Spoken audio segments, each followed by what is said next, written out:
আমাদের সেন্টার যদি আমরা ধরি তাহলে মোর দ্যান 300 আর ট্রাফিক সব মিলিয়ে আমাদের রাউন্ড অ্যাবাউট 600 থেকে 700 পুলিশ টোটাল মোতায়েন আছে। মানে কোনো মাধ্যমিক পরীক্ষার কোনো রকম গাইডলাইন বা এই যে পরীক্ষা চলাকালীন? দেখুন, যে গাইডলাইন্সগুলো যেগুলো দেয়া আছে সেটা বোর্ড থেকে দেয়া আছে, আমরা ইন টোটো সেটাকে ইমপ্লিমেন্ট করব। আর বিভিন্ন যে আমাদের ডিপার্টমেন্ট আছে, ফরেস্ট হোক, আপনার ফায়ার হোক, সবার সঙ্গে কিন্তু কোঅর্ডিনেশন আছে, সো দ্যাট কি কোনো অসুবিধা কেউ ফেস না করে। দেখুন, মাধ্যমিক পরীক্ষা ছাত্র ছাত্রীদের একাডেমিক ক্যারিয়ারে প্রথম একটা গুরুত্বপূর্ণ পরীক্ষা। ওদের নানা রকম অ্যাংজাইটি কাজ করে ঠিক সঠিক সময়ে পৌঁছে যাওয়া, এরপর পৌঁছে গিয়ে ওখানে পিসফুল এনভায়রনমেন্টে উইদাউট এনি ডিস্ট্র্যাকশন একটা পরীক্ষা দেব। তো এই নানা রকম ওদের মাথায় চলে আর কি। তো এটাকে রেখে আমরা কিন্তু এখানে একটা কম্প্রিহেন্সিভ পুলিশ অ্যারেঞ্জমেন্ট করেছি, both from the law and order point of view and traffic point of view. প্রত্যেক স্ট্র্যাটেজিক পয়েন্টে আমাদের ট্রাফিক পুলিশ আছে, আর প্রত্যেক যে সেন্টার আছে এখানে আমাদের 36 ভেনিউজ আছে, যেখানে রাউন্ড অ্যাবাউট 12,000 পরীক্ষার্থী পরীক্ষা দিচ্ছে। তো এখানে ভেনিউতে পুলিশ মোতায়েন আছে আমাদের। এরপর আমাদের স্ট্র্যাটেজিক পয়েন্টে হেল্প ডেস্ক খোলা আছে, যদি কারো কোনো দরকার হয় তাহলে হেল্প ডেস্কে অ্যাপ্রোচ করবে।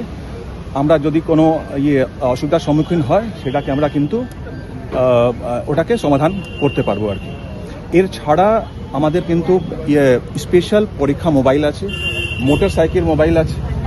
আর যদি কারো কোনো অসুবিধা হয় তো সেটা আমাদের কন্ট্রোল রুম আছে, 100-তে বা 112-এ ডায়াল করবে, সেটাকে আমরা সমাধান করতে পারবো।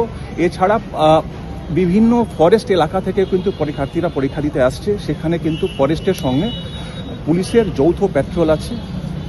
আর যদি কেউ সিক হয় ওর জন্যও কিন্তু শিলিগুড়ি ডিস্ট্রিক্ট হসপিটালে আমাদের কিন্তু পুলিশ মোতায়েন করা আছে।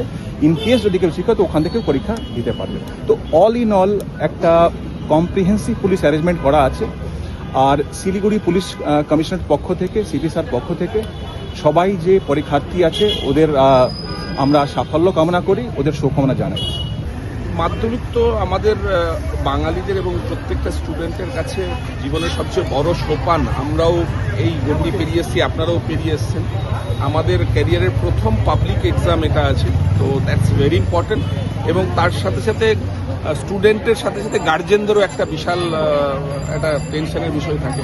তো আমাদের ফার্স্ট অ্যান্ড ফরমোস্ট প্রায়োরিটি হচ্ছে ট্রাফিককে স্মুথ রাখা, যাতে বাচ্চারা সেফলি বাড়ি থেকে বেরিয়ে এক্সামিনেশন সেন্টার পর্যন্ত without any Hazard, without any traffic bottleneck এখানে আসতে পারে এবং তারপরে সেফলি পরীক্ষা দিয়ে বাড়ি যেতে পারে। তো that's why we have our full proof arrangement from Siliguri commissionerate, CP সাহেবের নেতৃত্বে। কালকে আমাদের ডিজি স্যারও মাধ্যমিক পরীক্ষা নিয়ে, নতুন DG sir, DGP West Bengal sir video conference করছেন এবং সিপি স্যারের ক্লিয়ার ইনস্ট্রাকশন ছিল যে road should be clear and free from any traffic hazard. তো সেটাই আমরা এনশিওর করছি এবং এসে জাস্ট এক্সামিনেশন সেন্টারে একটা মানে বেস্ট উইসেস দেওয়া। আমাদের সন্তান সম বাচ্চারা দিচ্ছে, তারা ভালোভাবে মানুষ হোক, তাদের শুভেচ্ছা জানাই, তারা ভালো রেজাল্ট করুক, ভালো মানুষ হোক এবং আমাদের রাজ্য এবং দেশের নাম মান উজ্জ্বল করুক। আমাদের ক্যাম্প করা আছে পানিট্যাঙ্কি ট্রাফিক গার্ড এবং শিলিগুড়ি কমিশনারেটের তরফ থেকে বিভিন্ন জায়গায় আছে। আমরা স্পেশাল গাড়ি রেখেছি। একটু আগে আমাদের দুজন পরীক্ষার্থী একটা জায়গায় এখানে আমাদের এই এরিয়াতেই ভুল সেন্টারে চলে গেছিল ভুল করে। আমরা তাদেরকে আমাদের ট্রাফিক পুলিশের গাড়ি দিয়ে আমাদেরকে তার সঠিক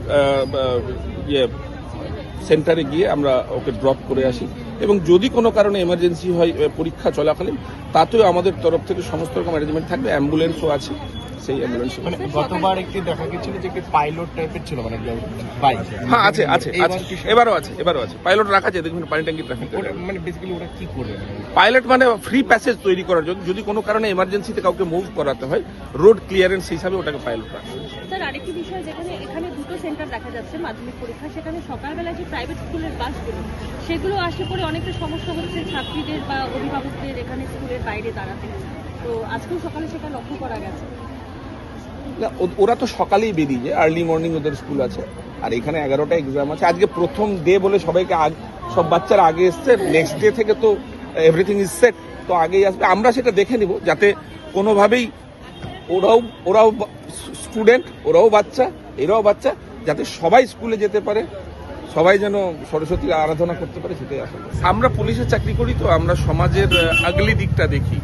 বর্তমানে এমনও কেস আমাদের কাছে আসে, অনেক সময় দেখি যে বয়স্ক বাবা মা অ্যাবান্ডেন্ড পড়ে আছে, none is there to look after. ছেলে মেয়ে এস্টাবলিশ বাইরে থাকে, যখন বাবা মার দরকার হয়তো বাবা মা একা পড়ে আছে, তাকে ট্রিটমেন্ট করার লোক নেই, বা হয়তো নিউক্লিয়ার ফ্যামিলিতে আমি দেখেছি, এমনও আমি আমার লাইফে দেখেছি যে সদ্য বিবাহিত হাজব্যান্ড ওয়াইফ, ছেলে বিয়ে করেছে, বিয়ে করার পরে বাবা মাকে দেখছে না, বাবা মাকে ঘর থেকে বের করে দিচ্ছে। তো that hurt me, and from that perspective I told that যে আজকাল যে নিউক্লিয়ার ফ্যামিলি, আমরা সবাই আত্মকেন্দ্রিক হয়ে গেছি, মুঠোফোনে আবদ্ধ সবাই নিজেকে রেখেছি, এবং সেই জায়গায় দাঁড়িয়ে আমরা মানে হয়তো ক্যারিয়ারের দিক থেকে এগিয়ে যাচ্ছি, ফাইন্যান্সিয়ালি ইন্ডিপেন্ডেন্ট হচ্ছি, এবং জীবনে তথাকথিত যদি সামাজিক মানে বলা হয় আমরা এস্টাবলিশড হচ্ছি, কিন্তু আমরা কি ভালো মানুষ হচ্ছি সবাই?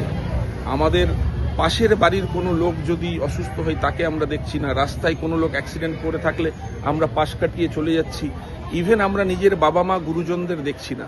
তো এই আত্মকেন্দ্রিক যুগে আমি এটাই গার্জেনদের কাছে এটাও, আজ যে গার্জেনরা উদ্বেগ নিয়ে হয়তো রাত জেগে বাচ্চাদের নিয়ে পরীক্ষা দেওয়াতে নিয়ে এসছে, তো ছোটবেলা থেকে এই পৃথিবীতে মা তার গর্ভে ধারণ করেছে, তারপরে এই পৃথিবীতে আসার পর থেকে মা বাবা দুজনে কত কি করে যাচ্ছে সন্তানকে মানুষ করার জন্য। আগামী দিনে যদি এই সন্তান এস্টাবলিশড হওয়ার পরে বাবা মাকে না দেখে, তো হোয়াট মেসেজ মানে উই আর গেটিং। তো in that perspective I told the guardian and students to যে বাবা তোমরা মানুষ হও, এস্টাবলিশড হও, তোমরা ভালো ক্যারিয়ার বানাও, দ্যাটস ওটা তো আছেই, কিন্তু তার সঙ্গে সঙ্গে ভালো মানুষ হওয়াটাও দরকার। তাহলেই না আমাদের দেশ, আমাদের রাজ্য, আমাদের সমাজ একটা ভালো দিকে যাবে। সেটাই আমরা রেগুলার সচেতনতামূলক প্রচার করছি, আপনারাও জানেন, আপনারাও কভারেজ করেছেন। That is not the sole work of ours. আমরা আমাদের কাজটা করছি এবং আগামী দিনে আরো সচেতনমূলক করবো, আশা করি সেগুলো রিভিউ। ইস্টার্ন বাইপাসে মানুষ এখন ভরসা রাখছে ট্রাফিক পুলিশের উপর, কিন্তু সেখানটাতে যদি এইভাবে অবৈধ দোকান না সেগুলো রিমুভ করা। Thank you.